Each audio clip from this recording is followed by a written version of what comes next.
Okay, इसका recording आपको मिल जाएगा। ठीक, चलो।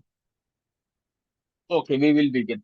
जब हम ये चीजें पढ़ते हैं ना, तभी हमको जनरल बैंकिंग इसके साथ ही पढ़नी चाहिए। आप अलग से जनरल बैंकिंग जैसा, क्योंकि देखो छोटी चीजें ही पूछी जाती है हमेशा, वेरी सिंपल चीजें। एटीएम का पैसा डिडक्ट हुआ तो कितने दिन में वापस आना है, कब आना है, किसकी लाइबिलिटी बनेगी, who will be liable. Okay, चलो। तो then first we will study the inactive account.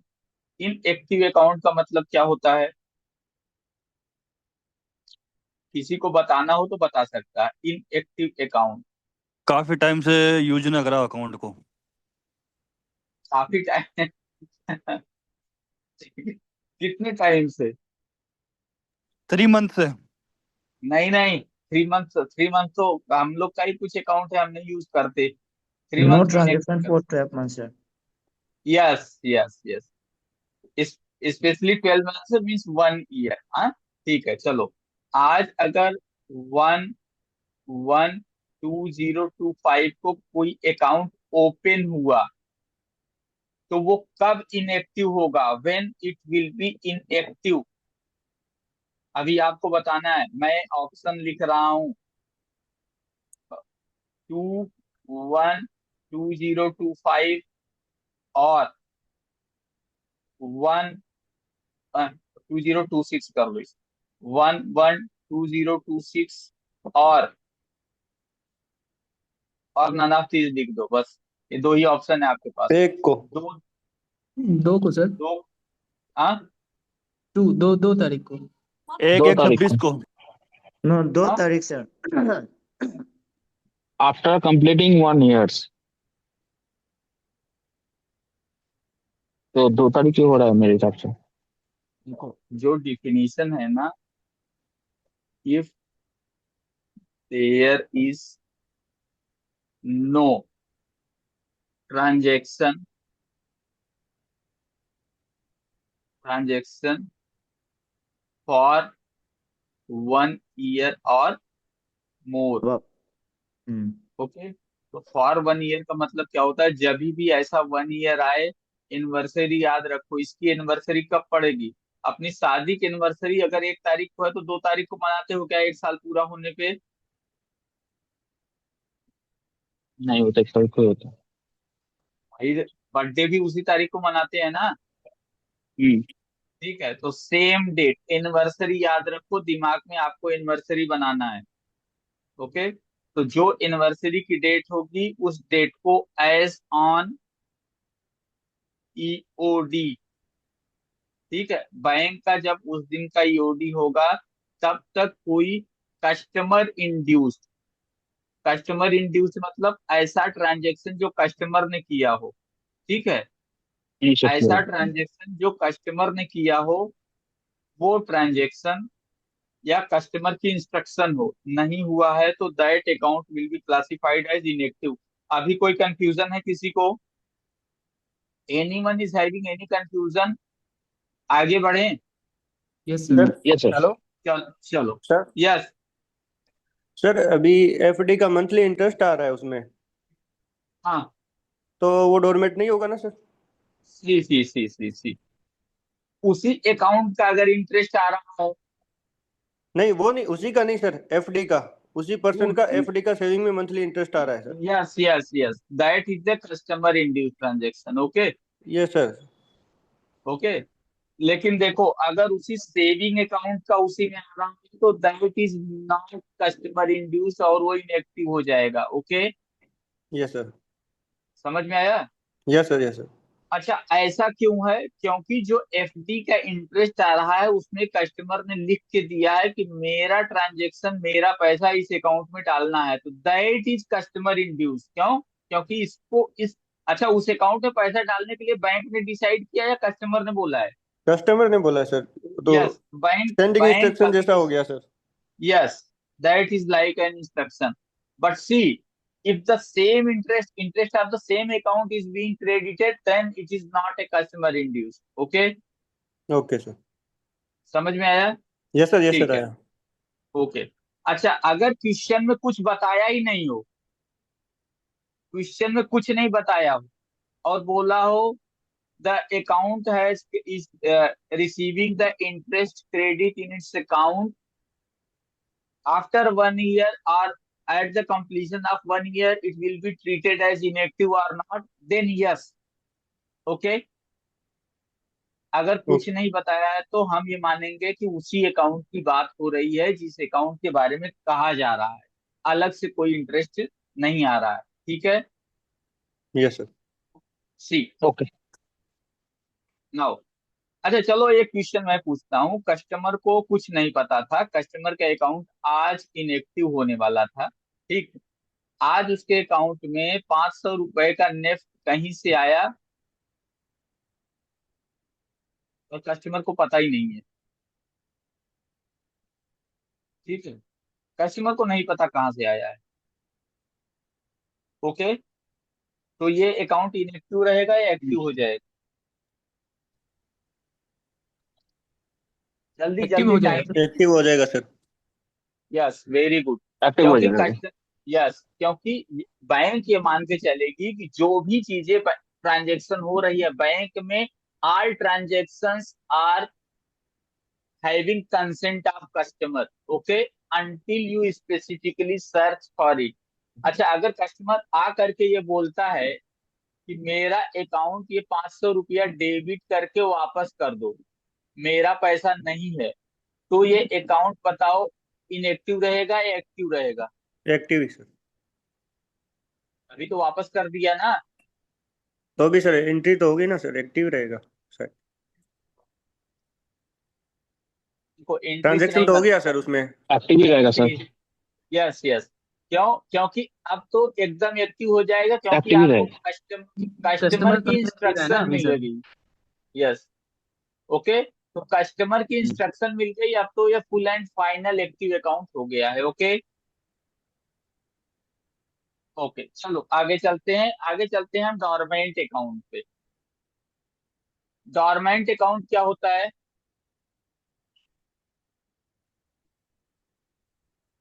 अच्छा, कोई आप लोगों में से फिनाकल यूज तो करता है डोरमेंट कि और दो। Bank? Anyone is working in Finacle हाँ, प्लेटफॉर्म मैं इन द करता हूँ। बैंक? आप हाँ करते हो सर। ना? आप मैं करता हूँ देखोगे सर। कि हाँ, आप देखोगे कि डोरमेंट वाला ना जो है वो ब्रांच हेड से ही होता है। इनएक्टिव वाला आप क्लिक कर दोगे तो एक्टिव हो जाता है। डोरमेंट वाला जो रहता है उसको अलग से हम्म। करना पड़ता है। आपके यहाँ क्या इंटीग्रेट किया है, बट पिनाकल में ऐसा है। ठीक है, चलो अब ये देखो डोरमेंट अकाउंट क्या होता है ये बताओ। सर, इनएक्टिव का those बड़ा भाई accounts है। which are सर inoperative जिस since अकाउंट last। में 2 इयर्स तक ट्रांजैक्शंस नहीं हुए होंगे तो वो डोरमेंट अकाउंट हो जाता है सर फिर। Yes, very very nice, very nice, very nice. Yes। 2 years तक ट्रांजेक्शन नहीं हुए या उससे भी ज्यादा हो जाए देन इट इज डॉर्मेंट। तो 1 ईयर में इनएक्टिव हुआ, अगर 1 ईयर आप और ऐड कर दोगे तो डॉर्मेंट हो जाएगा। और अगर डेट कैलकुलेशन में कोई अगर डेट वाइज पूछेगा तो बता दोगे कि नहीं, अगर 1/1/2025 को अकाउंट खोला तो ये डॉर्मेंट कब होगा? ये तो ये डॉर्मेंट। एनिवर्सरी रूल होगा। यस, एनिवर्सरी में डेट नहीं चेंज होती, याद रखना। 1 तारीख को शादी हुई है तो 1 तारीख को एनिवर्सरी होगी। हम्म। तो अभी कौन सी डेट आएगी जल्दी बोलो। 112027। 1 तारीख वेरी ही गुड। होगा सर। 1/1/2027। अरे डॉर्मेंट की बात कर रहा हूँ, डॉर्मेंट 2 साल में होगा ना, तो 2 इयर्स कर दो। इनएक्टिव ये हम्म। 1/1/2026 को हो जाएगा। अब इसका भी बड़ा भाई आता है आगे, आगे आता है इनऑपरेटिव। इनऑपरेटिव मतलब क्या होता है?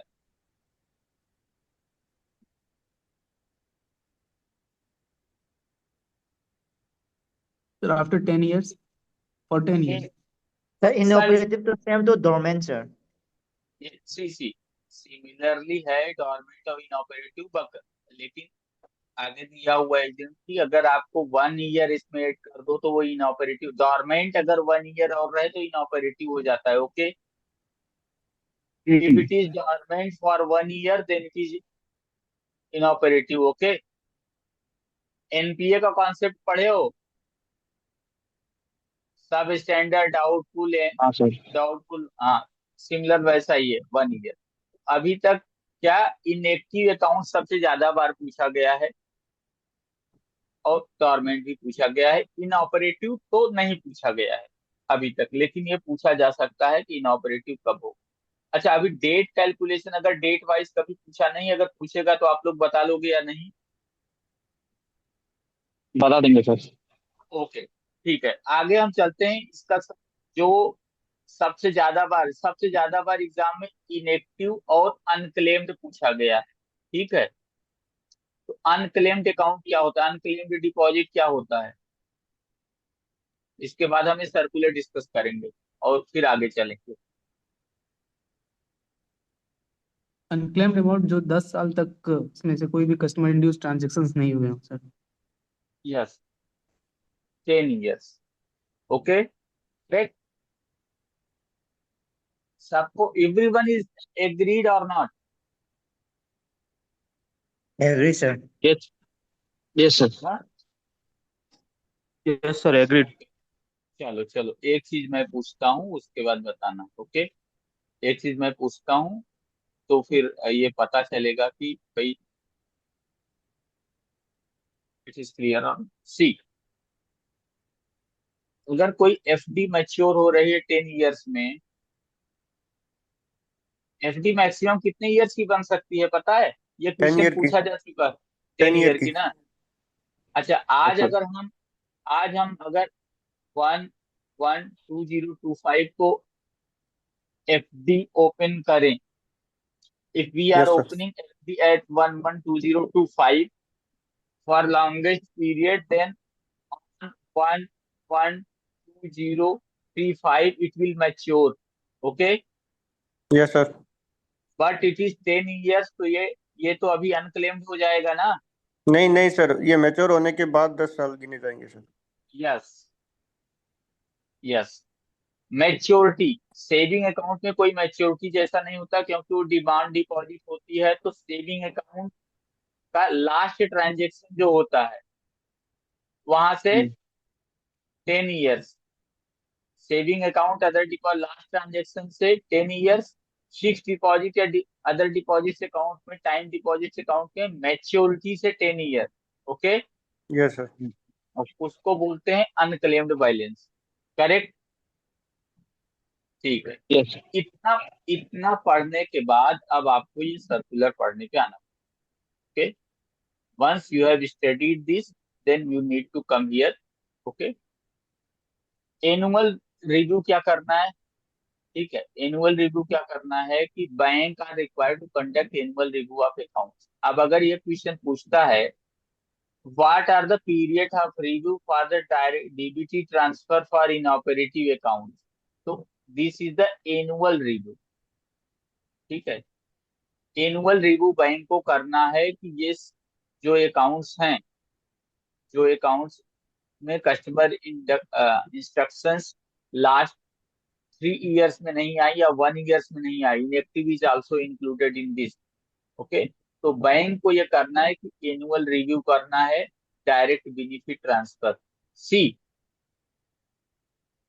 The most important thing, DBT must be segregated into CBS to ensure uninterrupted credit even if they are inoperative। मतलब अगर कोई अकाउंट इनऑपरेटिव हो तो उसमें direct benefit transfer it will be credited. But अगर आप इनऑपरेटिव अकाउंट में पैसा जमा करो तो सिस्टम एरर देता है, पता है ना, अकाउंट हम्म। इनऑपरेटिव करके। लेकिन डायरेक्ट बेनिफिट ट्रांसफर के लिए आरबीआई की गाइडलाइन है कि जिस भी अकाउंट में डायरेक्ट बेनिफिट ट्रांसफर हो रहा है उसके लिए ऐसा जीएल कोड बैंक रखे कि डायरेक्ट बेनिफिट ट्रांसफर उसमें क्रेडिट होता रहे विदाउट एनी इंटरप्शन, मीन्स आपको रोकना ही नहीं है। तो अगर इंटरव्यू में ये पूछ लिया गवर्नमेंट अकाउंट में गैस की सब्सिडी नहीं आ रही तो क्या करोगे, तो आपको ये बोलना है कि सर गैस की सब्सिडी बैंक को क्रेडिट करनी ही करनी है, बैंक को ऐसा सिस्टम इवॉल्व करना है कि उस तरह से वो बैंक में क्रेडिट करे। अच्छा, गाइडलाइंस फॉर एक्टिवेशन मीन्स किस तरह से एक्टिवेट करना है। मोबाइल से इंटरनेट बैंकिंग से भी एक्टिवेट किया जा सकता है। ये इंपॉर्टेंट चीज है, इंटरव्यू पूछ सकता है कि कोई भी ऐसा पर्सन जिसका अकाउंट एक्टिव नहीं है वो मोबाइल से एक्टिवेट कर सकता है। Yes sir, as per RBI guideline it must be available in our mobile and internet banking. Bank ने दिया है या नहीं दिया है that is bank's problem, but RBI की गाइडलाइन के हिसाब से आपको ये देना है और अवेयरनेस कैंपेन चलानी। दूसरा, समटाइम्स केवाईसी का फुल फॉर्म पूछा जाता है, तो ये नो योर कस्टमर है, ठीक है, लेकिन वी केवाईसी जैसा कोई चीज नहीं है, पता है ना। VCIP है। केवाईसी तो बहुत बड़ी चीज है, केवाईसी में आपके आधार, पैन, रहने का रेजिडेंस सब कुछ है। वीडियो के थ्रू कस्टमर आइडेंटिफिकेशन प्रोसेस किया जाता है, मतलब कस्टमर को आइडेंटिफाई किया जाता है कि कौन सा कस्टमर है। इसका फुल फॉर्म है VCIP। जनरली हम बोलने में वी केवाईसी बोलते, एक्चुअली है ये VCIP, ठीक है। तो दैट में ask that what is VCIP और what is I in VCIP। I is the identification, P P what is P in VCIP?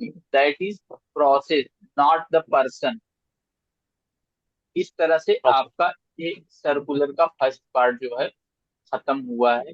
Monitoring reporting, ये कस्टमर सर्विस कमेटी, और ये आपको पढ़ने की जरूरत नहीं, याद करने की जरूरत नहीं, क्योंकि ये नहीं पूछा गया कभी और पूछा भी नहीं जाएगा। आपको बस ये इसमें से याद रखना है कि डीबीटी उस अकाउंट्स में भी क्रेडिट होंगे जो अकाउंट इनऑपरेटिव है। Okay, see this is the most important second circular है, amendment two. Screen is visible और नॉट? विजिबल है Yes, sir, sir. visible. Yes. Amendment Yes, two framework visible. Facility small value digital payments in offline mode. Okay, और transaction limit UPI lite से। UPI lite means, अच्छा UPI 1 2 3 UPI lite, ये digital banking का जो PDF है उससे पूरे digital products पढ़ लेना। डिजिटल प्रोडक्ट से कुछ ना कुछ जरूर पूछा जाएगा, ठीक है। तो डिजिटल बैंकिंग के पीडीएफ से कम्प्लीटली आपको वो पढ़ना ही है, ठीक। ये जनरल फैक्ट है कि यूपीआई लाइट से अभी पर ट्रांजेक्शन 5,000 रुपए की लिमिट है at any time. Okay, earlier the limit was 500। See, अब इसमें एक क्वेश्चन मैं पूछ रहा हूँ, what is the total limit of payment through UPI, और what is the maximum limit under which UPI amount can be debited. तो वो छोटी चीजें हैं, बहुत छोटी, बट ये आपको पढ़ना है। जब आप इसको पढ़ने आए तो अभी आपको क्या दिमाग में आना चाहिए कि भाई 5,000 रुपए इसने पर ट्रांजेक्शन किया है। अच्छा, इसका टोटल ट्रांजेक्शन कितना हो सकता है, मैक्सिमम लिमिट, इसके नंबर ऑफ ट्रांजेक्शन कितने हो सकते हैं, नंबर ऑफ ट्रांजेक्शन कितने हो सकते हैं। ओके, या what is the minimum amount, set by the bank, और सेट बाय द आरबीआई बोलो, लेकिन आरबीआई ऐसा कुछ सेट नहीं किया है। मिनिमम अमाउंट कितना यूपीआई के थ्रू पेमेंट करेंगे, तो इस तरह से अगर आप पढ़ोगे ना तो फिर सर्कुलर का पूरा फंडामेंटल आपका क्लियर हो जाएगा। अगर आप ये सोच रहे हो कि केवल हम सर्कुलर जो है उसको पढ़ लेंगे और उससे, तो कई बार ऐसा होता है कि आप सब कुछ, बहुत सारे मटेरियल। अच्छा, दूसरी चीज क्या है कि आप बिल्कुल पीडीएफ को एक चीज कहीं से भी पढ़ो, एक चीज है पूरी तरह से पढ़नी है आपको मल्टीपल टाइम्स। अगर आप मल्टीपल टाइम्स पढ़ते हो you will be above all, ठीक है। सी, FCNRB बहुत इंपॉर्टेंट है, फुल फॉर्म उसका। सर एक पूछना था यस, सर, यूपीआई लाइट और यूपीआई में क्या फर्क है सर? हाँ यस, यूपीआई कोई बताएगा या मैं बताऊं? क्या sir? Is there anyone brilliant boy available who will tell or I should tell? कोई सर है ये क्या? क्या सर, ये क्वेश्चन मेरे से पूछा था लास्ट इंटरव्यू में, मैंने बताया था कि वो ये यूपीआई लाइट है, बैंक को जो है ना उसका बैंक को उसको एक्सेस नहीं करता, डायरेक्ट पेमेंट हो जाती है। हाँ हाँ, लेकिन एक चीज इसमें और है, कोई बताएगा या मैं बोलता हूँ? ठीक है चलो। वॉलेट सुना है? वॉलेट, हाँ हाँ, वॉलेट सुना सर। वॉलेट। यूपीआई लाइट क्या है? यूपीआई लाइट के लिए पहला काम एक होता है 2FA, सुना है? नहीं। Two factor authentication. Two factor authentication generally high value transaction के लिए है, वो यूपीआई लाइट में अवेलेबल नहीं है, उससे वो फ्री है। दूसरा सबसे मोस्ट इम्पोर्टेंट बात जो है कि ये अगर आपके मोबाइल में, चलो डेटा का कनेक्शन नहीं है ना, यस सर। तो आपका जो ऐप है उसके थ्रू जो आपने अपने वॉलेट में पैसे रखे हैं वो कट जाएगा, वो अपने आप अपडेट हो जाएगा, आपके बैंक से इसका कोई लेना देना नहीं है। ठीक है? Yes sir. अगर आपने यूपीआई लाइट में मान लीजिए अपने यूपीआई वॉलेट में 10,000 रुपए रखे, और आप कहीं ऐसी जगह हैं जहां पर मोबाइल का डेटा कनेक्शन नहीं है, करेक्ट? Yes sir. तो ये आपका यूपीआई स्कैन करके और उसी ऐप के ही थ्रू आपका पेमेंट कर देगा, correct? Yes it sir. Will, हाँ, ये एक्नॉलेज हो जाएगा। दूसरी चीज क्या है कि यूपीआई लाइट का सबसे अच्छी बात यह है कि कहीं भी आपको बैंक अकाउंट की डिपेंडेंसी खत्म हो गई, अकाउंट से लिंक होने की, मतलब मान लीजिए कई बार होता है हमारा बैंक का सर्वर डाउन होता है ना, यस तो सर। वो लिख के आता है it is not accepting the payment at this time, वो एरर से मुक्ति मिल जाएगी आपको, वैसा एरर नहीं आएगा, correct? These yes. Are the features and details about UPI lite. ठीक है? ओके। ऐसे ही यूपीआई 123 है, डिजिटल बैंकिंग का पीडीएफ, चलो पहले का है तो ठीक है, अपडेटेड जो मिलेगा आप उसको पढ़िए। एवरीथिंग, जितना भी पेमेंट सिस्टम आप सोच सकते हो सब के बारे में दिया हुआ है। इसकी लिमिट कितनी है, कौन कितना पेमेंट कर सकता है, इसका टर्म्स क्या है, इससे पहले उसका क्या नाम था, अभी क्या नाम है, यूपीआई 123 SFMS *99 है, एवरीथिंग दिया हुआ है। ओके, चलो। Interest rate on foreign currency, देखो ये एग्जाम में भी पूछा जा सकता है आपको, और इंटरव्यू में भी पूछा जा सकता है। इसको फॉरेक्स से रिलेट मत करो कि ये फॉरेक्स का है तो फॉरेन करेंसी का है, फॉरेक्स ये पूछा जा सकता है, इवन एनआरई एनआर सीएनआर सब पूछा जा सकता है। ठीक है?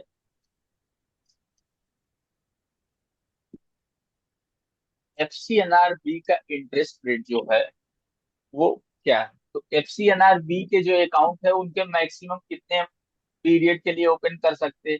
3 साल के लिए सर मैक्सिमम। नहीं, और कोई बताओ। एफडी 3 साल के लिए होती है सर। 5 years। नहीं,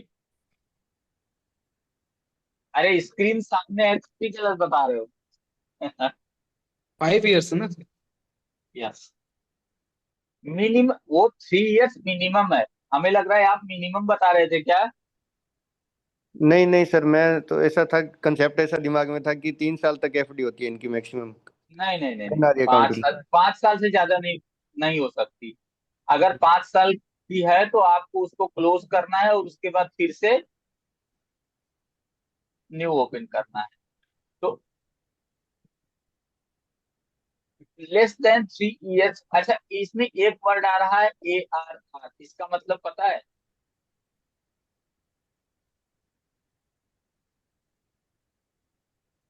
नहीं सर। नहीं, ये पता नहीं। इसका मतलब है अल्टरनेटिव इंटरेस्ट रेट। जैसे कि बैंक के जो लोन्स होते हैं उनको पता है ना, repo rate, reverse repo rate, ये सब जानते हो ना, हम्म। Bank rate. तो यस सर। बैंक के हम्म। अभी वाले जो लोन हैं वो किससे लिंक रहते हैं बताओ? बीपीएलआर रिटेल सर। लोन। बीपीएलआर। बीपीएल है। ये BPLR तो है ही नहीं है, कहाँ से पढ़ रहे हो सर? कहाँ से पढ़े हो? एमसीएल है। अरे MCLR तो कब का मर गया है, MCLR बीपीएल का है। जनाजा निकाल दिया गया है बहुत। थोड़ा मार्केट वार्केट नहीं देखते हो क्या? बैंकर और सब लोग वो लिखता है ना, RBI मीटिंग कर रहा है, रेपो रेट में ये हो गया तो हाउसिंग लोन ये होगा। हाँ, अभी तो 6.25। हाँ?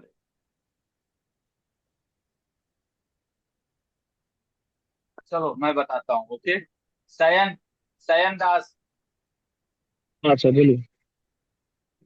कुछ आइडिया है? किसमें बोलिए सर ये? मुझे हाउसिंग लोन देना है, मुझे हाउसिंग लोन देना है, तो आप कैसे हमें बताओगे कि रेट क्या चल रहा है, किस पे डिपेंडेंट है? एमसीएलआर जिसने बोला, एमसीएलआर कब का खत्म हो चुका है?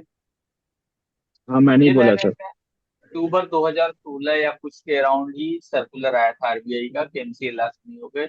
अभी जो भी हैं, अभी एज प्रेजेंट वो सब रेपो रेट से लिंक होंगे, करेक्ट? हम्म। तो क्या होता है repo rate, plus spread, 2% of spread. Yes yes, उसमें या मार्जिन या कुछ और वो अपना ऐड कर सकते, जो भी मान लो कि जो भी रेपो रेट है, बैंक का रेपो रेट, अभी कोई बताएगा रेपो रेट कितना चल रहा है? 6% सर।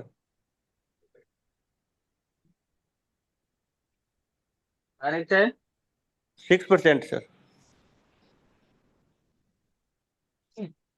अभी 6% चल रहा है, बस सबको पता है कि नहीं ये बात? देखो yes sir. Policy rate, yes sir. Exam yes से सर। पहले पॉलिसी रेट पढ़ के जाना। कई बार ऐसा कई बार हुआ है, वो पॉलिसी रेट पूछ लेता है, कई बार हुआ है।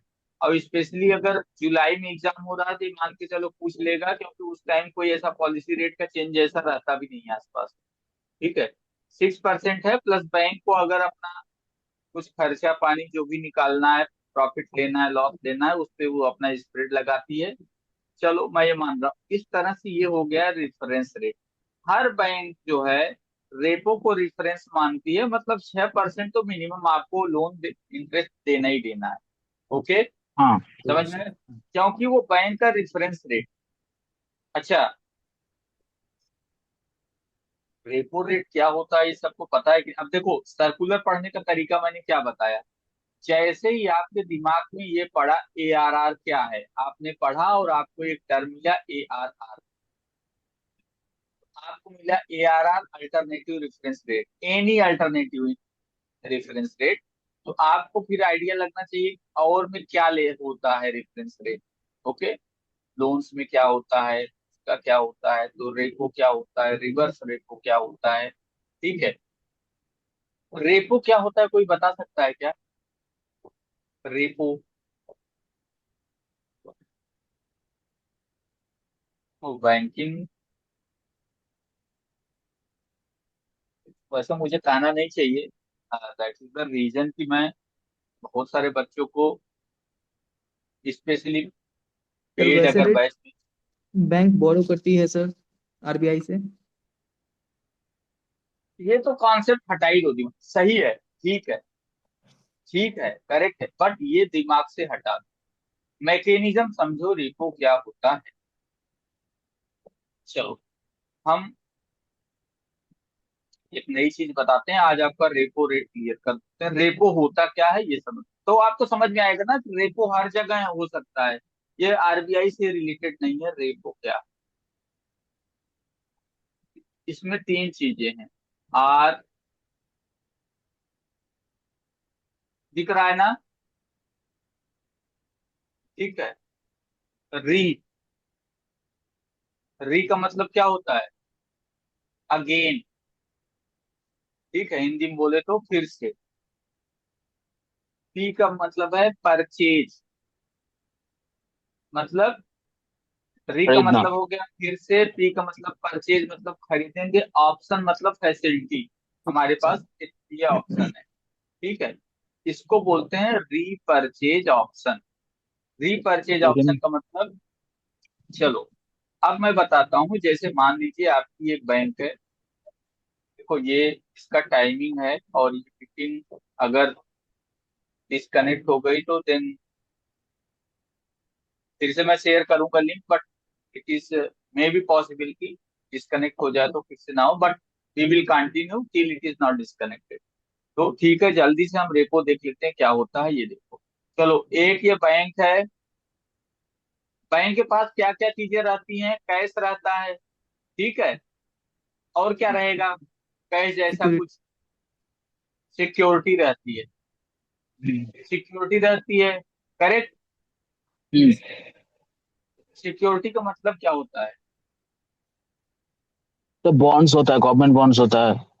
यस, गवर्नमेंट जो बॉन्ड। जिसको नहीं समझ में आ रहा है वो ये समझे कि अगर बैंक के पास मान लीजिए 1,000 करोड़ रुपए पड़ा हुआ था, उसने क्या किया कि गवर्नमेंट से बोला आप मुझे एक एफडी दे दो। हालांकि गवर्नमेंट एफडी नहीं लेती, वो बॉन्ड है, मैं समझाने के लिए एफडी बोल रहा हूँ। That is the bond. अगर आप बॉन्ड को समझते हो तो देन यू ट्रेजरी बिल्स, और ये आप सोचो कि वैसा लिया। उसने बोला कि मुझे दे दो 1,000 रुपए, 1,000 करोड़ रुपए का बॉन्ड या ट्रेजरी बिल्स या कुछ भी, ठीक है। अच्छा, किसी ने फिक्स डिपॉजिट पे लोन दिया है कि नहीं आपको पता है ना? अगर किसी बंदे का 500 रुपए का फिक्स डिपॉजिट है तो आप उसको 450 रुपए तो आराम से दे सकते हो ना? Yes sir. यस। ठीक है। मतलब ओडीए इसमें क्या कंसेप्ट है कर, ना।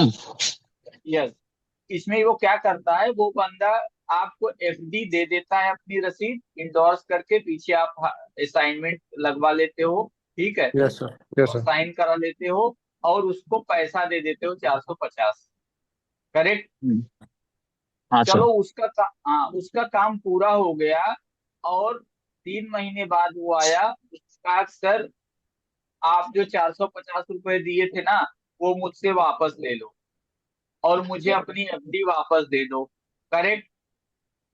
हम्म, तो आपने उससे सही क्या सर। किया, 450 दिया, प्लस 3 महीने का ब्याज भी तो लोगे। Yes sir.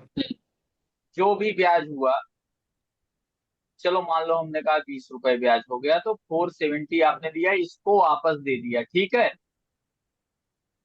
हम्म, ये हुआ आपका। इसने फिर से ले लिया ना अपना। अच्छा, ये बताओ, ये एक तरह से खरीदा कि नहीं? आपको पैसा दिया और एक एफडी खरीद लिया, एक तरह से वापस परचेज कर लिया।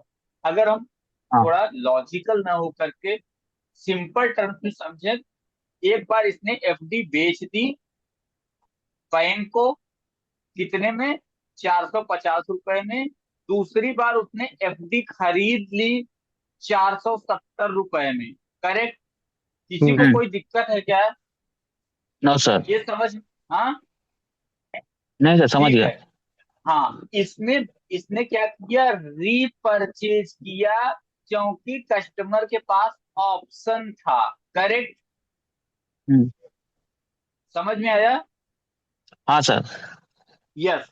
यही कस्टमर को अभी आप समझो कि ये बैंक है, और बैंक के पास एफडी थी, लेकिन बैंक को कैश की जरूरत थी। तो बैंक को कौन लोन देता है? लेंडर ऑफ लास्ट रिसोर्ट कौन है? आरबीआई। आरबीआई। लास्ट रिसोर्ट का मतलब यह है जब कोई भी लोन नहीं देगा तब भी आरबीआई आपको लोन दे देगा, लेकिन ऐसा फ्री में नहीं देगा, ठीक है। तो हम्म, अब ये बैंक गया और अपना 1,000 करोड़ का एफडी उसको बेच दिया, लेकिन उसको बताया कि भाई मैं 1 जनवरी को इसको दे रहा हूं, मैं आपको इससे 15 जनवरी को ले लूंगा, मान लो, ठीक है।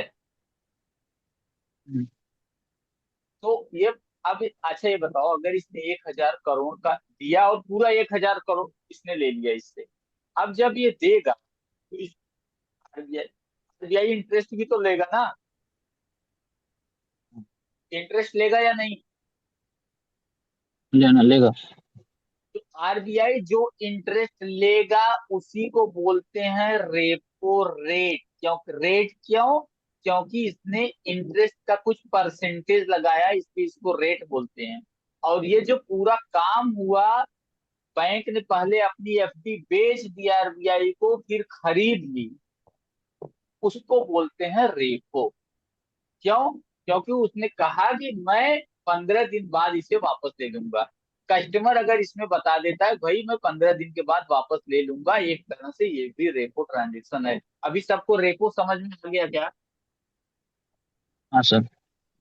अभी कोई दिक्कत है क्या? रेपो अब समझ में आया ना कि रेपो अलग चीज है, रेट अलग चीज है। रेपो जो ट्रांजेक्शन होती है उसमें जिस इंटरेस्ट से ब्याज लगाता है आरबीआई, उसी को बोलते हैं हम रेपो का रेट। रेपो का रेट जो रेपो चीज हो रही है, जो रेपो ट्रांजेक्शन हो रही है, रेपो ट्रांजेक्शन मतलब रीपरचेज, मैं फिर से खरीद लूंगा।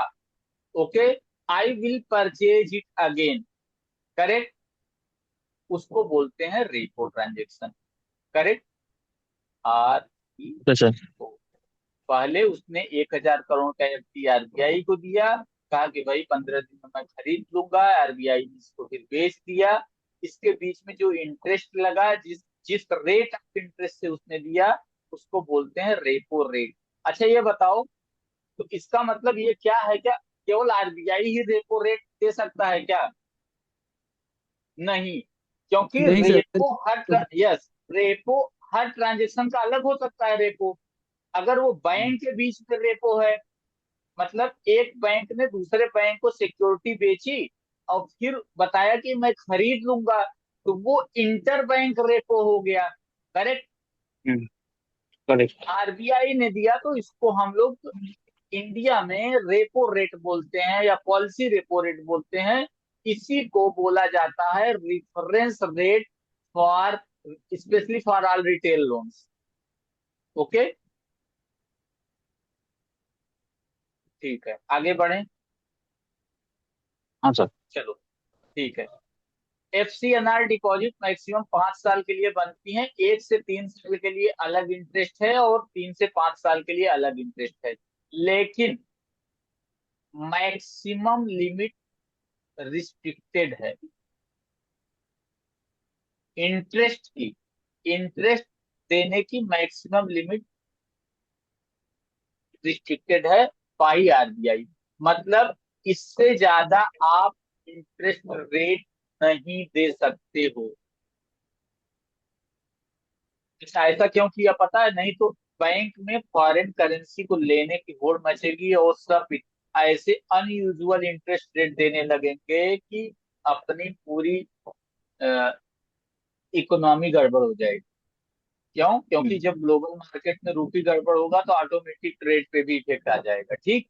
इसलिए आरबीआई ने डिसाइड किया कि भाई इसको कंट्रोल करते हैं, और किस तरह से देना है।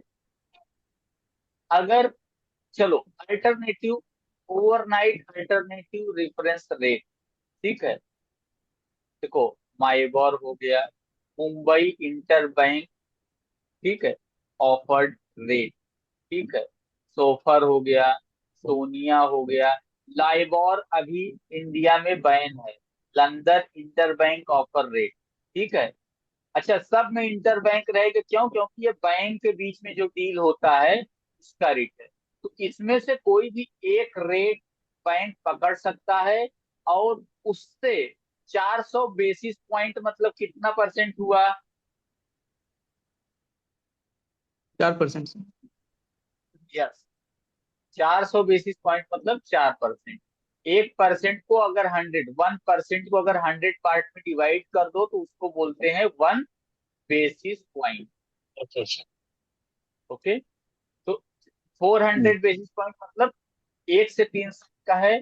अच्छा, मान लो अगर रेफरेंस रेट चल रहा है 4%, तो आप 1 से 3 साल के लिए मैक्सिमम 4% प्लस 400 बेसिस पॉइंट मतलब 4%, 4 and 4 it will become 8% is the maximum allowed. Maximum, इससे ज्यादा नहीं दे सकते। जनरली बैंक इससे कम ही देते हैं। मान लो किसी ने 7.85 दिया, तो कोई इससे आगे जाकर के 7.9 दे सकता है, कोई इससे भी आगे जाकर 7.95 दे सकता है, कोई इससे भी आगे जाके 8% दे सकता है, लेकिन और कोई बैंक इससे जाके 8.1 भी नहीं दे सकता। इसकी रिस्ट्रिक्शन है अगर एफडी 1 to 5 है। दूसरा, अगर वो ज्यादा टाइम के लिए डिसाइड करता है तो that is currency swap rate, मतलब रिस्पेक्टिव जो ओवरनाइट रेट है, plus 500 basis point. 500 basis point मतलब कितना हुआ? 5%। ओके, तो ये एग्जाम में पूछा जा सकता है, is the what is the what is the चलो एक क्वेश्चन बनाते हैं इस पे। What is the respective interest rate for the FCNR deposits for 5 years and above? Okay, ARR plus 500, ARR plus 300, ARR plus 200, ठीक है। तो ARR प्लस 500, ARR मतलब ये कोई भी, ARR मतलब ये कुछ भी डिफाइन नहीं है, ये कोई भी अल्टरनेटिव रेफरेंस रेट ले सकते हो। इवन अगर आप माइबोर ले रहे हो तो माइबोर ले सकते हो। और अगर 1 से 3 ईयर, आपको याद क्या रखना है, स्क्वायर प्लस 400 बेसिस पॉइंट, मतलब +400 बेसिस पॉइंट। ये ऐसा भी पूछ सकता है और +4% भी लिख के पूछ सकता है, तो आप कंफ्यूज मत होना। 400, अच्छा अगर ऑप्शन में 400% लिखा हो तो ध्यान देना, 400% नहीं होगा, 400 बेसिस पॉइंट, यहाँ तो गड़बड़ हो गया, 400 बेसिस पॉइंट हो सकता है बट 4% होगा। तो ऐसे आएगा option, ARR plus 4%, ARR plus 5%, so then ARR plus 4%, or ARR plus 5% will be there if it is up to 5 years. What is the maximum period for fixed deposits, for domestic fixed deposits? मुझे 20 साल के लिए FD बनवानी है, मैं बनवा सकता हूँ क्या? 10 साल के लिए बनेगा सर। लेकिन मुझे 20 साल के लिए बनवाना है, आपके पास कस्टमर आया तो what you will speak?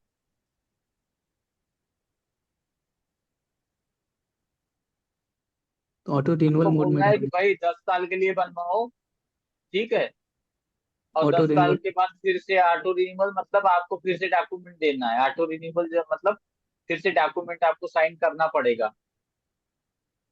Okay, customer instruction 10 साल में जरूरी है। Okay, okay. हाँ, सी नाउ, अब आते हैं cash reserve ratio. Maintenance of, ये सर्कुलर आया है, cash reserve, maintenance of cash reserve ratio revised rate, ये रेट को रिवाइज किया है CRR का। अब देखो, अब जब ये आप सर्कुलर पढ़ रहे हो उस टाइम आपको अगर CRR नहीं पता तो फिर ये सर्कुलर पढ़ने का कोई मतलब नहीं, ठीक है। चलो, कोई बता सकता है क्या what is the cash reserve ratio?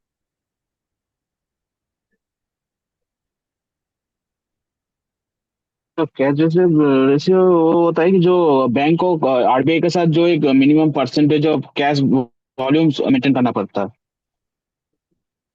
क्या?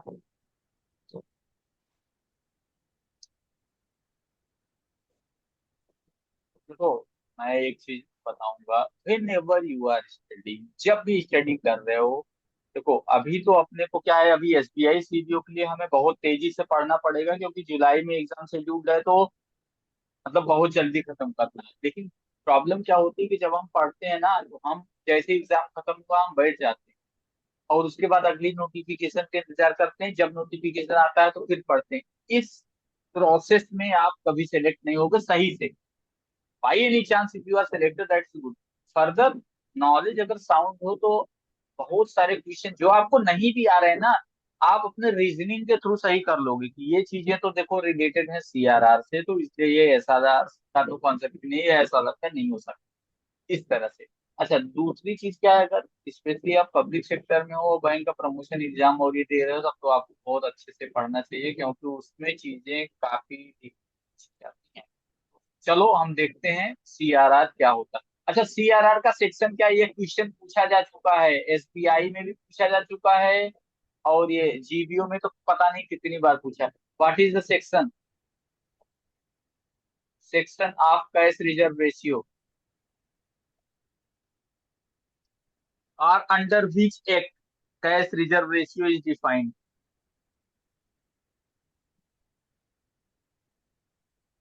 Under which act CRR is defined? चलो, एक तो मैं हिंट दे दूंगा कि RBI एक्ट में। सेक्शन बताओ। सर 42 है, शायद 42 क्लॉज 1 या 2 है। यस, सेक्शन 42 याद है तो ठीक है, 42 याद है तो भी ठीक है, 42 है तब भी ठीक है, आरबीआई कोई एक्ट दिक्कत नहीं। 42 कुछ है sir, RBI act. Yes, 42, yes, reserve bank of India. अच्छा, SLR किस सेक्शन में है?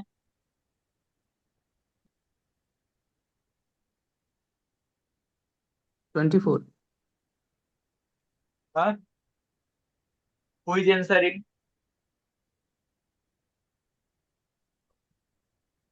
सर 24 तो पीयूष। करेक्ट है। Who is Piyush? अरे कोई और भी आंसर दे दो। 24। देखो, मैं ये कह रहा हूँ, अगर आप कहाँ से पढ़े हो, कैसे पढ़े हो, बट ये चीजें आपको पता होनी चाहिए। ये तो बहुत बेसिक चीजें हैं, और ये ऐसा है, मोस्ट प्रोबेबल क्वेश्चंस हैं। ओके।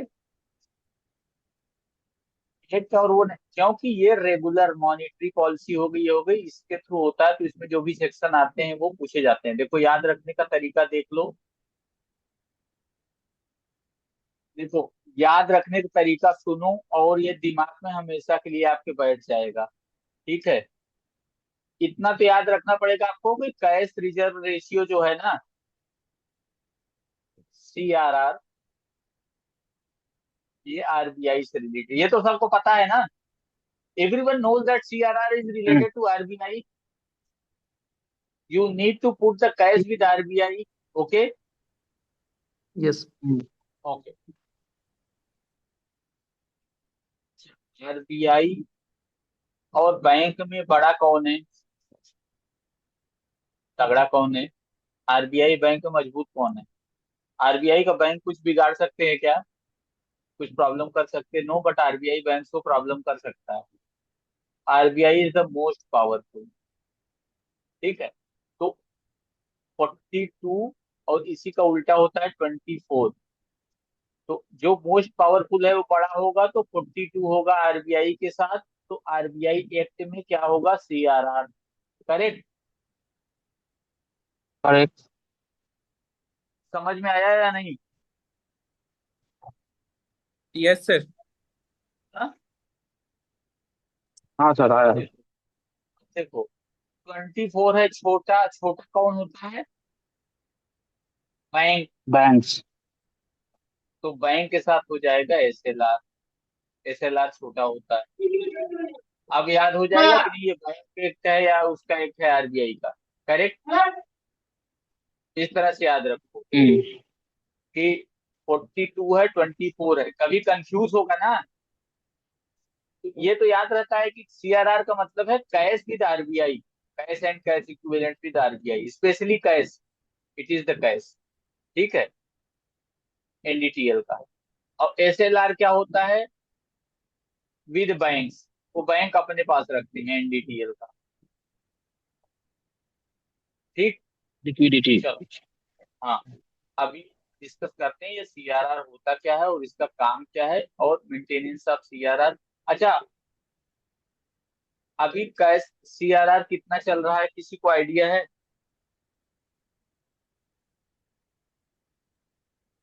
3.35 है ना सर? कोई और? 4%।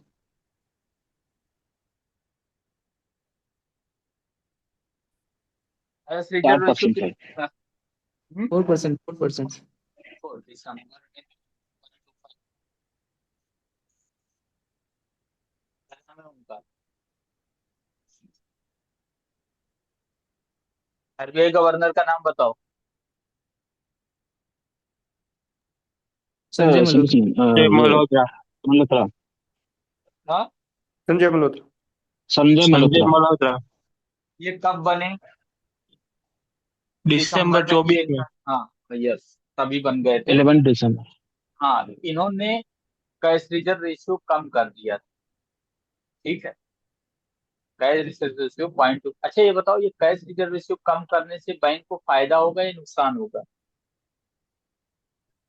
फायदा होगा बैंक को। फायदा होगा सर। ज्यादा लोन कैसे? बांट पाएंगे सर फिर। देखो, ये कॉन्सेप्ट तो ये तो जो बोलता है तो समझ लो कि मेरा तो यार एकदम से खून खौल जाता है।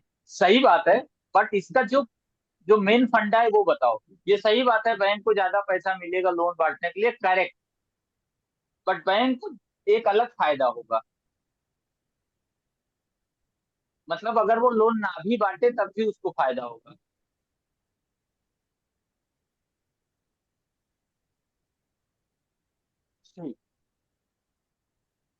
What is the cash reserve ratio? Cash reserve ratio होता है कि जितना आपका नेट, नेट मतलब just netting, demand and time liability, demand liability और टाइम लाइबिलिटी।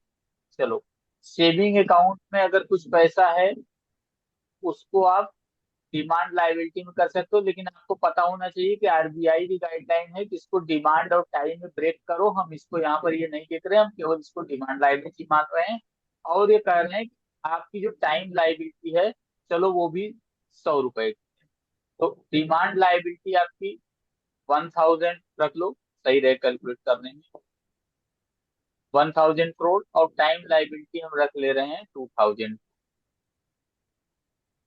ठीक है, नेटिंग करने के बाद ये टोटल जो आया था वो 3000 करोड़ था हमारी लाइबिलिटी। मतलब इतना पैसा बैंक से कभी भी बाहर मांगने की जरूरत, बंदे अपने पैसे निकाल सकते हैं 3000 करोड़। तो इंडिया में जो चलता है वो चलता है fractional reserve system. Fractional reserve मतलब जितना भी आपका लाइबिलिटी आप बाहर से क्रिएट कर रहे हो उसका कुछ परसेंट आप आरबीआई के साथ रखोगे। करेक्ट। अभी अगर कैश रिजर्व रेशियो 4% है तो इसका मतलब 3000 का 4% कितना हो गया? सिंपल कैलकुलेशन है, 120। मतलब 120 करोड़ कैश आरबीआई के पास रखना पड़ेगा। करेक्ट। और यहां तक सबको समझ में आया? इसी को बोलते हैं कैश रिजर्व रेशियो। चलो, अब मैं ये कह रहा हूं अभी 4% है, तो ये है। मैं कह रहा हूं आरबीआई ने सीआरआर बढ़ा के अगर 5% कर दिया, तो मैं थोड़ा सा दूसरा कलर चूज कर लूं तो अच्छा रहेगा। सीआरआर अभी बढ़ा के उसने अगर 5% कर दिया, अभी हम उसको 3000 का 5% कितना हो गया? 150। 450, 150। नहीं, 150। ठीक है, हम्म। 150 करोड़ अभी आरबीआई के पास रखना पड़ेगा। अच्छा, सीआरआर पे कोई इंटरेस्ट मिलता है क्या? सीआरआर पे कोई इंटरेस्ट मिलता है? No, zero interest. ठीक है, समझ में आया? ओके। हाँ, तो ये बताओ, अभी बैंक को 30 करोड़ एक्स्ट्रा रखना पड़ा और उस पे कोई इंटरेस्ट बैंक को मिला क्या? नहीं मिला। जीरो मिला, कुछ नहीं। अच्छा, यही 30 करोड़ मान लो बैंक एसबीआई में जमा कर देती, ठीक है, या किसी बॉन्ड में इन्वेस्ट कर देती। जमा करने के लिए इसलिए कर रहे हैं कि आपको समझ में आ जाएगा। जनरली बैंक सेविंग अकाउंट्स नहीं खोल सकती हैं और उसमें फंड्स नहीं रख सकते दूसरे बैंक के साथ, unless it is a clearing और कलेक्शन अकाउंट। बट हम समझने के लिए इसको मान रहे हैं कि 330 करोड़ है, और अगर इसमें 6% का भी इंटरेस्ट आता है, 6%, ठीक है, ये कितना हुआ 6%? 1.8 करोड़ हुआ कि नहीं? ठीक। तो ये 1.8 करोड़ ये पैसा ये कमा सकता था, उससे लॉस हुआ। दूसरा, ओवरऑल लॉस देखेंगे, अगर मान लो कैश रिजर्व रेशियो 150 है, इस पे कोई इंटरेस्ट नहीं मिला, लेकिन ये 6 पर अगर गवर्नमेंट बॉन्ड में इन्वेस्ट करता तो इसको 6% की इनकम होती, तो इंटू 6/100 करते, ये कितना था?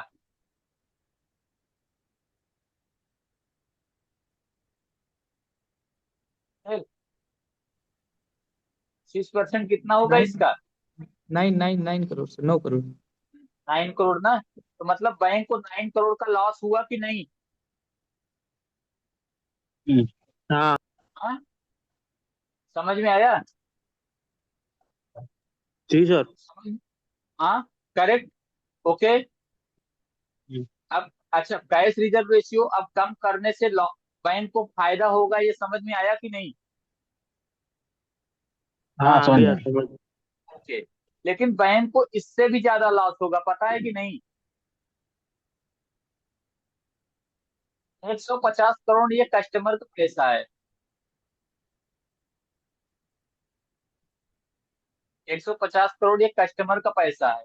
कस्टमर को अगर ये 3% भी पेमेंट करेगा तो ये 3% इसके पास से जाएगा कि नहीं जाएगा? बैंक, हाँ बैंक बैंक से जाए। समझ में आया कि नहीं? भाई, कस्टमर का पैसा उसने हम्म। आरबीआई को दे रखा है, लेकिन ये 150 करोड़ पे कस्टमर को तो ब्याज दे रहा है ना। हम्म। अगर वो 3% भी दे रहा है तो इसका 3% कितना हुआ? 4.5। हम्म। तो 4.5 करोड़ का इसको लॉस हुआ केवल सीआरआर रखने में, क्योंकि उस पे इसको मिला 0 इंटरेस्ट और इसने पेमेंट किया 4.5 करोड़ कस्टमर। इसको बोलते हैं निगेटिव कैरी ऑन सीआरआर। तो बैंक जो लोन देता है ना, उसमें ये वाला घाटा का भी वो चार्ज वो दूसरे से वसूल कर लेता है। ठीक है, इसको बोलते हैं कैश रिजर्व रेशियो। इस तरह से ये कैश रिजर्व रेशियो का मैकेनिज्म काम करता है। करेक्ट। चलो, कैश रिजर्व रेशियो का क्या सेक्शन है? Under which section cash reserve ratio comes? First. 42। 42 yes. Which act? RBI. RBI act sir. RBI act. हाँ, याद रहेगा, 42 बड़ा है तो आरबीआई बड़ा है, आरबीआई एक्ट के साथ आएगा। करेक्ट। SLR 24 इसी का ट्वेंटी उल्टा। Four sir. यस। ये 24 बैंकिंग आरबीआई, ये रेगुलेशन एक्ट। 42 से छोटा है तो आरबीआई से छोटा है बैंक, तो ये banking banking regulation. Regulation act. Very nice. ये सब छोटी चीजें आपको पढ़नी पड़ेंगी। नेक्स्ट, ये बहुत इंपॉर्टेंट है, ये याद भी रखना है, पूछा भी जा सकता है। Credit flow to agriculture. ठीक है। कोलेटरल फ्री एग्रीकल्चर लोन, जो कि स्पेशली केसीसी, जो 1.6 लाख तक बिना कोलेटरल के था। कोलेटरल नहीं था, हाइपोथिकेशन हमेशा रहता है। ओके। मतलब जो जो किसान फसल पैदा कर रहा है वो उसके बैंक का हाइपोथिकेशन होता है, लेकिन कोई कोलेटरल नहीं होता, मतलब इसके अलावा हम कोई सिक्योरिटी नहीं लेते हैं। वो पहले 1.6 लाख था, अभी इसको बढ़ा करके 2 लाख कर दिया गया है। 2 लाख करेक्ट, कर दिया ये सर। याद। यस। अच्छा, ये बताओ मैक्सिमम कितने अमाउंट का हम एग्रीकल्चर लोन दे सकते हैं?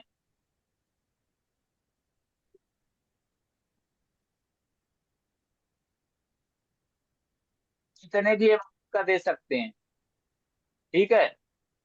एग्रीकल्चर लोन कितने भी अमाउंट का दे सकते हैं, कोई बाउंडेशन नहीं है, नो लिमिटेशन। हम 20,000 करोड़ का दे दें, हाँ दे दो, लेकिन क्या है ना, scale of finance, land holding, ये सब मल्टीप्लाई कैलकुलेट करके जितना आएगा उतना आपकी मैक्सिमम केसीसी लिमिट होती है। 5 इयर्स के लिए आप 10% इंक्रीज करके, ठीक है, बढ़ा सकते हैं। ओके, समझ में आया होगा? Yes sir. ठीक है। अच्छा, ये बताओ अगर उसको 2 लाख से ज्यादा चाहिए लोन तो फिर क्या करोगे? फिर सर लिए वो बोझा क्रिएट करना पड़ेगा सर, जमीन पर यस। चार्ज। तो और जमीन पे उसको मॉर्टगेज क्रिएट करोगे, मॉर्गेज चाहिए। रजिस्ट्रार के यहाँ उसे मॉर्टगेज कर दो और उसको ना। ठीक, हम जब और प्रियोरिटी दस। सेक्टर का टेस्ट, सुनो, आप लोग रेडी हो ना तो एक दिन हम 3 या 4 घंटे की क्लास लेके पूरा प्रियोरिटी सेक्टर खत्म कर दें। Yes sir. उससे बहुत क्वेश्चन ठीक है। आएगा, ठीक है? हाँ, हाँ सर। ठीक है। ये जो सैटरडे आ रहा है ना, उस सैटरडे को शायद शाम को स्टार्ट करेंगे, रेगुलर बैच वालों को पढ़ाने के बाद। ठीक है, उनका दूसरा टॉपिक चल रहा है, तो ठीक। फिर हम लोग क्या करेंगे, इसको एक साथ पूरा प्रियोरिटी सेक्टर। क्यों पता है, बहुत सारी चीजें आपको ऐसी पढ़ाई जाएंगी जो आपके किसी काम की नहीं, एग्जाम में आपको समझ में ही नहीं आएगा कि ये सब चीजें मैंने क्यों पढ़ी, एग्जाम में आया ही नहीं। ठीक है। तो हम क्या फोकस करेंगे, जो मैक्सिमम अगर 70 मार्क्स का क्वेश्चन आ रहा है, ठीक है, तो उस 70 मार्क्स में 60 to 70 मार्क्स स्कोर कर लेगा। ठीक है, यही अपना काम है। बाकी रीजनिंग पढ़ते रहना, क्योंकि कंप्यूटर सेक्शन में रीजनिंग पूछी जाती है। कंप्यूटर सेक्शन क्वेश्चन बहुत कम रहते हैं, तो कंप्यूटर पढ़ना मैं नहीं कर रहा हूँ। कंप्यूटर प्रीवियस ईयर के क्वेश्चन ले लो, 4 या 5 ईयर्स के, उसमें हर एक में 20 क्वेश्चन आता है, तो मैक्सिमम 80 क्वेश्चन हुए, बस उतना ही पढ़ना, पूरे आंसर याद कर जाना एकदम माइंड में, खत्म हो सर जाएगा पूरा कुछ। हाँ। सर करंट अफेयर दोगे सर आप पीडीएफ में? हाँ, करंट अफेयर जो नॉमिनेटेड है, उससे कंपटीशन है, वो मिलेगी। बाकी जीके डाइजेस्ट जो शेयर होती है उसे शेयर होती रहेगी। ठीक है, ओके। चलो, फिर ये एग्रीकल्चर वाला हम वो एग्रीकल्चर, अच्छा प्रियोरिटी सेक्टर के अंदर कितने हैं, कितने कैटेगरी है, कोई बता सकता है? एग्रीकल्चर है, एमएसएमई है, फिर आपका जो जो वीकर सेक्शंस जो पार्ट है वो सब है। स्पीकर सेक्शन है, एजुकेशन है, एजुकेशन। 8 है सर शायद।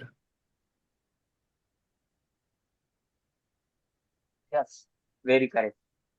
उसका मैंने शॉर्टकट भी उस पीडीएफ में लिखा हुआ है, आप पढ़ लेना किस तरह से याद कर सकते हो। सी शोर करके ऐसे करके सब बताया हुआ है। ठीक, चलो। अच्छा, प्रीपेड इंस्ट्रूमेंट्स, ठीक है, प्रीपेड इंस्ट्रूमेंट्स, वॉलेट और यूपीआई, ये आप डिजिटल बैंकिंग वाले पीडीएफ से पढ़ लो, उसमें पूरा full KYC open, KYC close, PPI, ठीक है, ये सब लिखा, ओपन पीपीआई सब लिखा हुआ है, आप पढ़ना है। अच्छा, प्रीपेड इंस्ट्रूमेंट्स की मैक्सिमम लिमिट कितनी है? देखो सर्कुलर में हमने ये भी लिखा हुआ है, देखो यहाँ पर जैसे मेंशन है, not important for CPU exam.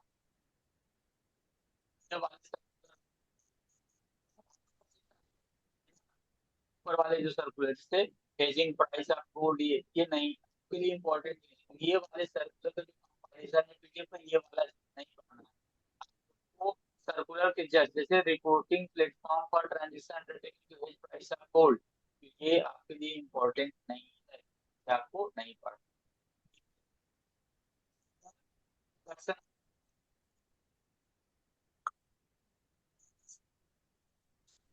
Introduction,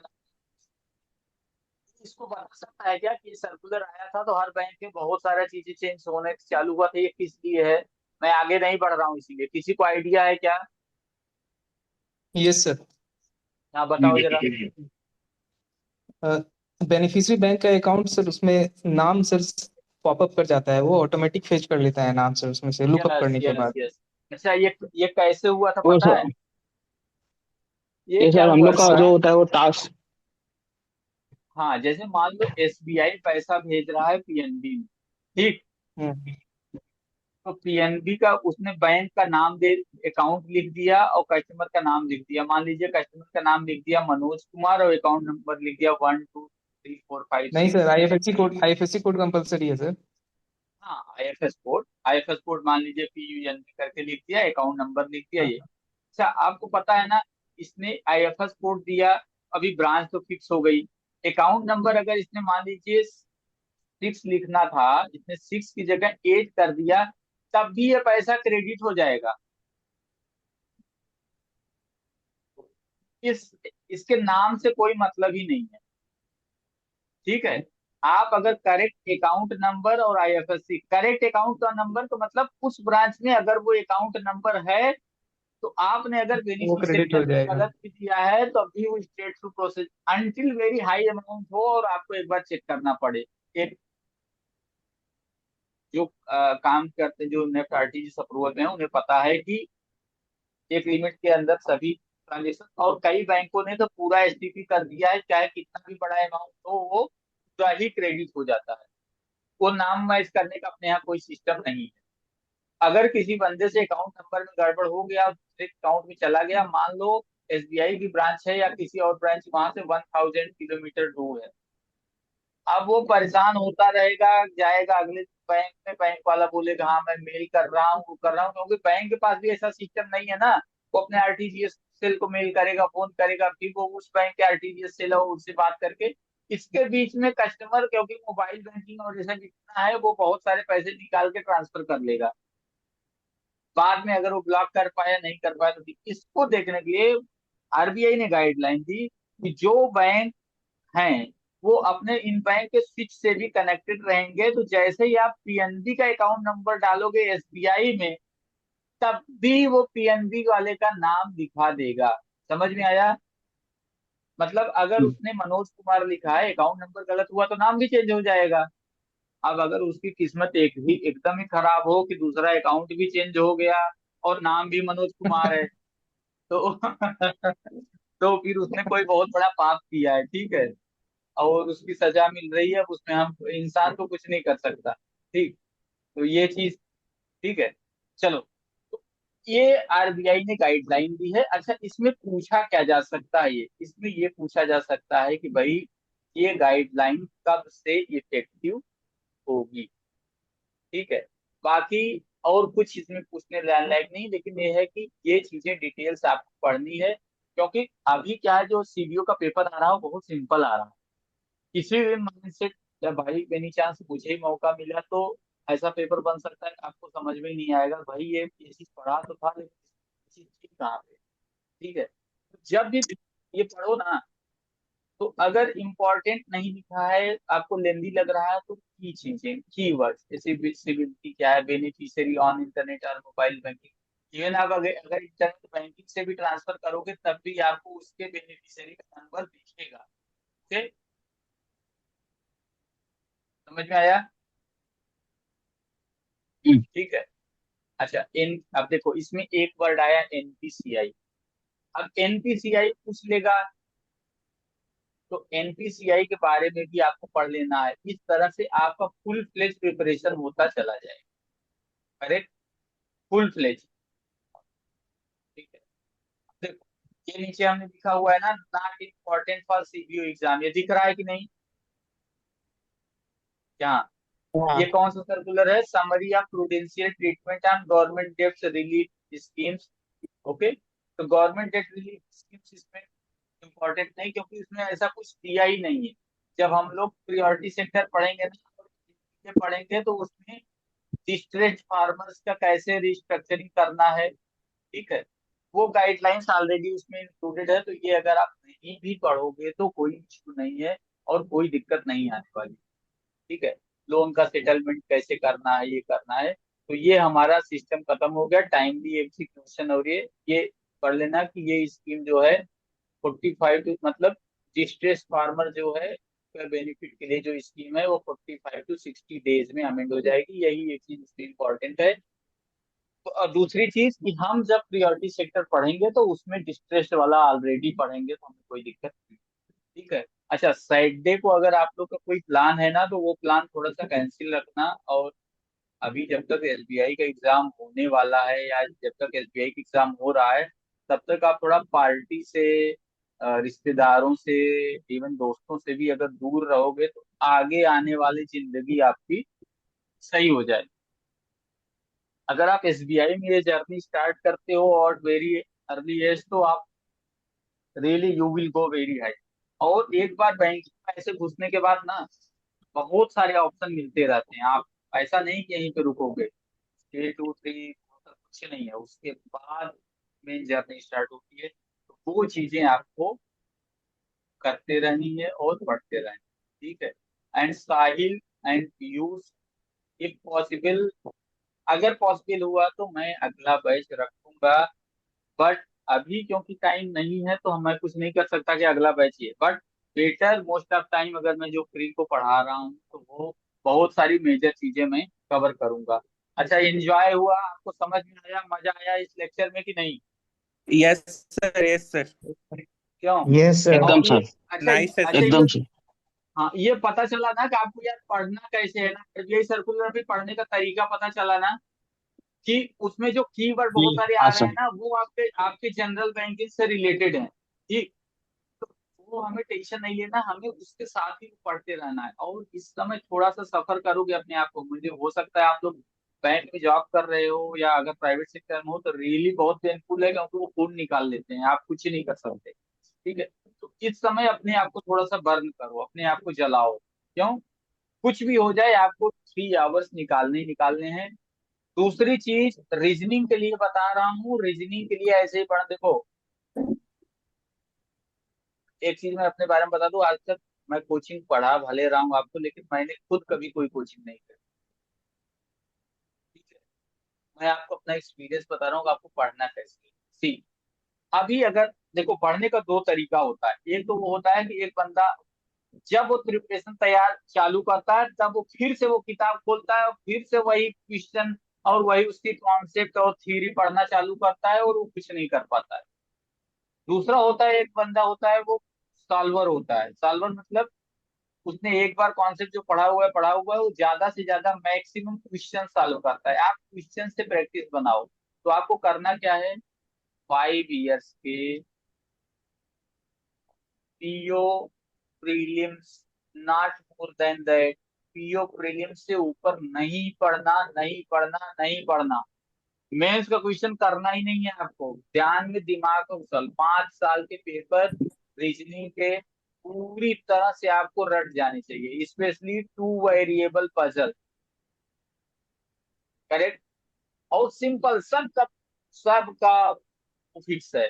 floor का आएगा तो ऐसा रहेगा, डबल लाइन का आएगा तो ऐसा रहेगा, कार का आएगा तो ऐसा रहेगा, कैलेंडर का आएगा तो ऐसा रहेगा। वो इनइक्वलिटी बहुत सिंपल है, सिलोजिस बहुत सिंपल है। ये 5 इतनी बार आपको सॉल्व करना, इतनी बार मल्टीपल टाइम्स कि जैसे ही आप क्वेश्चन देखो ना, दिमाग में पूरा स्टेप छप जाना चाहिए। आप देखना एग्जाम में एकदम घूम कर जाओगे। दूसरा बताया हूँ कंप्यूटर सेक्शन के लिए, कंप्यूटर सेक्शन के लिए क्या करना है। देखो कंप्यूटर तो बहुत कम पूछा जाता है जब नाम उसका कंप्यूटर दिया हुआ है एसबीआई में। ठीक है, कंप्यूटर सेक्शन में ही एसबीआई ऐसी बैंक है जो कंप्यूटर सबसे कम पूछ रही है। शायद 5 क्वेश्चन भी ना आ रहे हैं, 10 रहे हैं, लेकिन दिया है कंप्यूटर तो हमें पढ़ना है। क्या करना है, वो भी 5 इयर्स के, चाहे क्लर्क का पेपर ले लो, चाहे वो विद एक्सप्लेनेशन। देखो सब कुछ मैं पढ़ा दूं लेकिन मेरे पास टाइम ही नहीं, बैंकिंग ही नहीं पढ़ा पा रहा। मैं बता सकता हूँ कि आप कैसे पढ़ो विद एक्सप्लेनेशन। 5 इयर्स, अगर एक में 20 क्वेश्चन, 5 इयर्स की जगह आप 3 इयर्स भी पढ़ोगे तो इनफ है, कंप्यूटर में ज्यादा पूछा ही नहीं जाता। 20 थ्रू 60 क्वेश्चन नहीं पढ़ पाओगे, 60 क्वेश्चन आप 5 दिन भी नहीं लगेगा, लेस देन 5 डेज। तो देखो, और इंग्लिश के लिए बना लो 1 paper daily, 5 year paper. 5 year paper, चाहे पीओ और क्लर्क और बोथ, 5 ईयर ओनली। क्या रीडिंग कॉम्प्रिहेंशन पढ़ना है, उसमें जो वर्ड्स नहीं आए उनको लिख लेना है, उनको याद कर लेना है। ठीक है, क्लोज टेस्ट जो है उसको देखना है, उसमें अगर वर्ड्स यूज हो रहे हैं नहीं हो रहे हैं याद कर लेना है। सबसे मोस्ट इंपॉर्टेंट जो है sentence correction, part ABCDE, error और नो इरर। अगर 1 ईयर में 5 क्वेश्चन 4 क्वेश्चन आ रहे हैं, 5 ईयर में 20 क्वेश्चन होंगे। ऐसे ही केवल 20 नहीं करना है, आपको क्लर्क का भी पढ़ना है, मिनिमम 20। इस तरह से आपके पास 50 क्वेश्चन हो जाएंगे, मतलब पूरे 50 रूल्स हो जाएंगे। कभी भी बुक खोल के मत बैठना कि आज हम आर्टिकल पढ़ेंगे, आज हम एक्टिव पैसिव पढ़ेंगे, आज हम नेगेशन पढ़ेंगे, कुछ नहीं कर पाओगे इंग्लिश में। इंग्लिश या तो किसी की, if it is good for you और it is completely ungood to you. ठीक है, तो अभी के लिए एसबीआई के लिए इसी तरह ही आपको करना है, पूरी तरह से कंप्लीटली याद कर जाना है, दिमाग में बैठ जाना है। और ये जान लो कि उस दिन खाना खाना आपका छूट जाए, बट 3 आवर्स कम से कम आपको एसबीआई सीपीओ के लिए देखो। इंटरव्यू का टेंशन छोड़ दो, इंटरव्यू का अगर आप पिछले साल का फीडबैक लोगे ना, तो ज्यादातर बच्चों ने अराउंड 95% स्कोर किया था इंटरव्यू, अराउंड 95। तो इंटरव्यू का टेंशन ही छोड़ दो। कुछ तो बच्चे ऐसे थे जिनसे डायरेक्ट टू डायरेक्ट वही क्वेश्चन ही पूछ लिए गए थे, क्योंकि interview is not a knowledge test. उसका टेंशन आप मेरे ऊपर छोड़ दो, बट ये चीजें आपको करनी पड़ेगी। अच्छा, ये 70 क्वेश्चन का जो आ रहा है उसमें आपको 60 to 70 लेके क्रॉस कर जाना, that is the biggest thing for your selection. अगर आपके आरबीआई सर्कुलर और जितने भी पीडीएफ से मिल रही हैं, अगर इतना ही पढ़ के अगर रिवाइज कर लोगे ना, कोई stop, nobody can stop you, nobody. Okay, कुछ और पूछना है किसी को? सर सेकंड बैच वाला कुछ करो ना सर। सेकंड बैच देखो क्या है ना, Yes, sir. Second best answer, sir. नहीं तो सर आधे फेल तो भी हो गए ऐसे ही लग रहा है। नहीं नहीं, ऐसा कुछ नहीं है। मैं तो कह रहा हूँ ना, थोड़ा सा आप लोग रेडी रहो। मतलब देखो, इस सैटरडे को आप दिमाग लगा के बैठना, हमें पूरा प्रियोरिटी सेक्टर खत्म करना है, ठीक है? ओके, ठीक है। इस इस सैटरडे को आप अपना जो भी एग्जाम सेशन से पहले चाय वाय पीते हो तो चाय वाय बना के बगल में रख लेना, पानी की बोतल रख लेना, सब ले लेना। हम उसी दिन प्रियोरिटी सेक्टर शुरू करेंगे और सेम डे उसको फिनिश कर देंगे विद ऑल एमसीक्यूज। 1 घंटे का लास्ट में हम लोग एमसीक्यू रखेंगे और पूरे क्वेश्चन आंसर। अच्छा, दूसरा सीबीओ के हमारे पास जो बच्चे एग्जाम देते हैं ना, वो हर साल क्वेश्चन शेयर करते हैं, तो मैं वो खोज रहा था, अभी आज मुझे मिला नहीं। मैं अगले लेक्चर या नेक्स्ट नेक्स्ट लेक्चर में सीबीओ का पैटर्न भी डिस्कस करूंगा, तो आपको आइडिया लगेगा कि किस तरह से हमें एग्जाम देना है। ओके। ओके। अच्छा, एग्जाम से थोड़ा डर खत्म हुआ कि नहीं अभी आपका? इतना बताने के बाद खत्म होना चाहिए। देखो, मैं एक चीज हाँ बताता सर। हो हूँ, गया सर, जितने भी फ्लो। एग्जाम दे रहे हो ना, यस, जितने एग्जाम दे रहे हो आपको सीबीओ इतना सिंपल पेपर आता है। थोड़ा सा अगर मेरी बात रीजनिंग में मान लोगे तो बहुत अच्छा होगा, क्योंकि रीजनिंग आपको इसी तरह पढ़नी है। रीजनिंग आपको इसी तरह पढ़नी है कि 5 इयर्स के पेपर कंप्लीट, मतलब जैसे ही आप वो क्वेश्चन पढ़ो, आपके दिमाग में पूरा स्टेप वाइज होना चाहिए।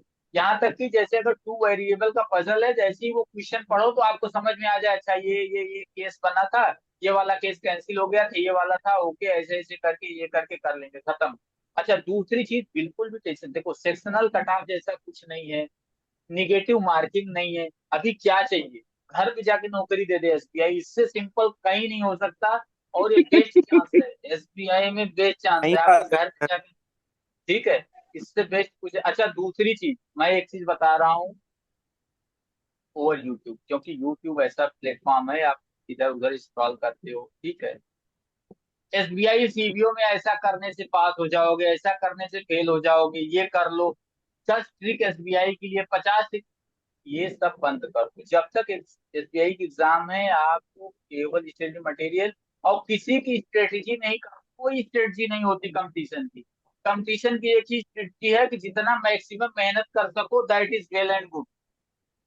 कोई स्ट्रेटेजी नहीं है, जितना ज्यादा से ज्यादा मेहनत कर सको, that is the simple strategy for all competition.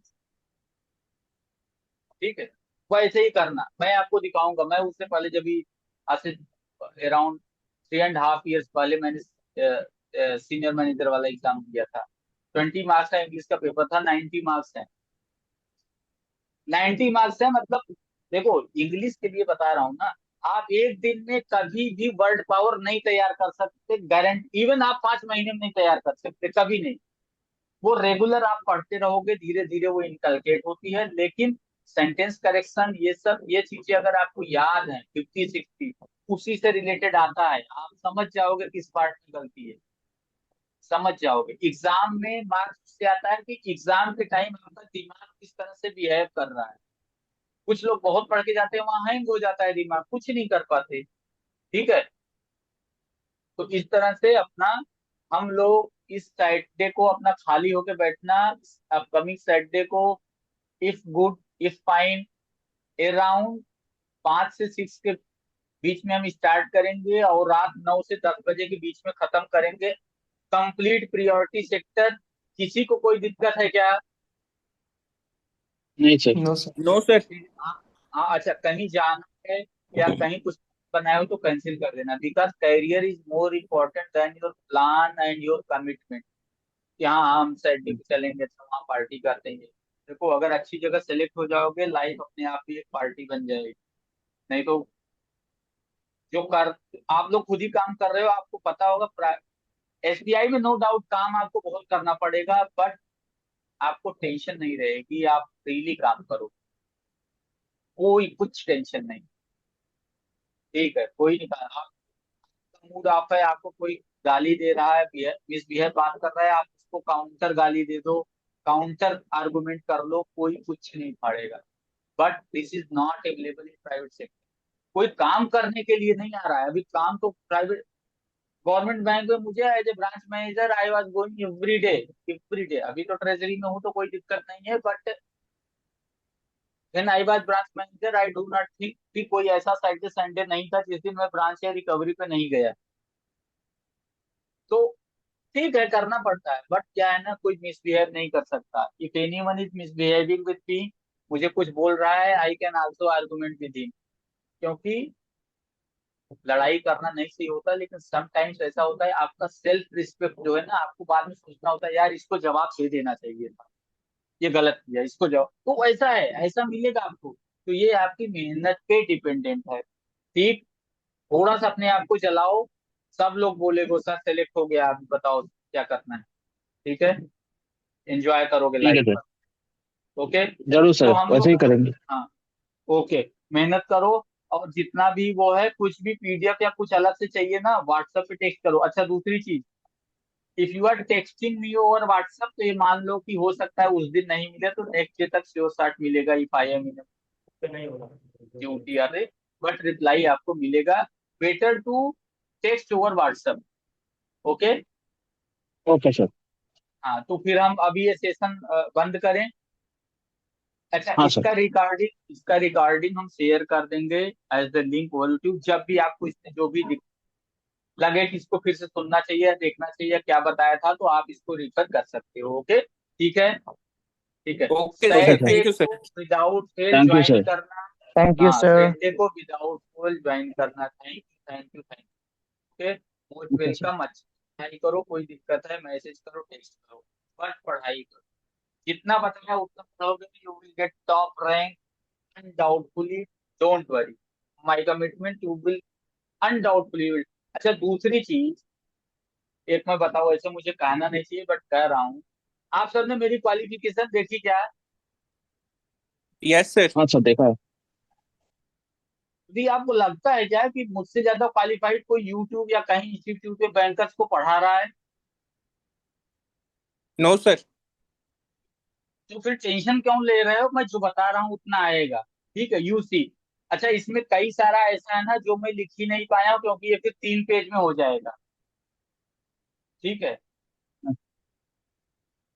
मतलब अच्छा। अभी आईआईबीएम का तो कुछ नहीं बचा है, अब इंटरनेशनल, ये अब ये फार्म और ये सब सब करके खत्म कर देंगे। ठीक है। अच्छा, दूसरा रीजन ये है इन सब का कि मेरा एक्चुअल जो मेरा बैकग्राउंड है ना, वो मैथमेटिक्स का रहा है। ठीक है, ग्रेजुएशन मैंने लिखा नहीं। तो ये सब चीजें पढ़ना और वो करना, मैंने लाइफ में कभी कोचिंग नहीं करी। क्यों? क्योंकि अगर आपके पास प्लान है ना, सक्सेस हो जाओगे, श्योर शॉट। तो इस तरह से ये मत सोचो कि हम यहाँ से पढ़ लें, ये पढ़ लें, ये पढ़ लें। अगर आप यहीं पढ़ते हो, कुछ भी करते हो, ठीक। और इवन अभी poorest material, even for the poorest they are charging huge and you will get nothing. तो सैटरडे को बिल्कुल रेडी रहना, हम लोग पूरा पढ़ेंगे और पूरे क्वेश्चन करेंगे। ठीक है, ओके सर, वो कब से ओके। चालू हो रहा है, टाइमिंग ओके क्या होगा? सर। Okay sir. सैटरडे को 5 से इवनिंग 5 से 6। ठीक है, इवनिंग पाँच से ठीक है, छह ठीक है। क्योंकि 12 बजे से 4 बजे तक हमारा रेगुलर बैच का रहेगा। 1 घंटे मैं आराम करूंगा, थोड़ा सा चाय वाय पीऊंगा, खाना वाना खाऊंगा, फिर चालू करूंगा। ठीक है, ठीक है। ठीक है। ठीक है, okay. sir. If possible second batch अगर पॉसिबल है करूंगा, नहीं है तो आप पढ़ो, मैं सब पढ़ा, फ्री में पढ़ रहे हो, क्या दिक्कत है? पैसा Sir, क्यों देना करूँगा. चाह रहे हो? फ्री में पढ़ने में दिक्कत है क्या? ये तो अच्छा ही है ना। ठीक है, अगर पॉसिबल हुआ we will, but be serious. मैं वैसे भी पढ़ाता हूँ तो आपका पूरा कोर्स कंप्लीट करा दूंगा, don't worry, I am not for. आप लोग कुछ भी दे दोगे ना, इतने पास सर्विस बैंक में है, salary is far more higher than you are paying to. Okay, that is a passion, that is my knowledge, so that I can share you. मैं अगर पढ़ाऊंगा तो मेरा नॉलेज मेरे पास इंटैक्ट रहेगा, नहीं तो फिर एग्जाम पास करने से कुछ नहीं होता। तो may be that is also reason but better if possible I will take, but इसको ऐसे मत लेना सर फ्री में पढ़ा रहे हैं, पता नहीं पूरा पढ़ाएंगे नहीं पढ़ाएंगे। फ्री में पढ़ा रहे हैं, हमें तो किसी ने नहीं पढ़ाया फ्री में, हमने तो पढ़ा ही नहीं कुछ भी। बट ऐसा कहीं है नहीं, इस तरह से इसको अदरवाइज ना लो, आराम से पढ़ो और सब सही जाएगा। क्वेश्चन एमसीक्यू पीडीएफ ज्यादा जरूरत है, you can enrol in PDF ले लो, ठीक है। ओके ठीक है सर। ठीक है, bye bye, okay enjoy. Thank you sir. Okay sir good night. Welcome, Good good night. Night. Thank you sir.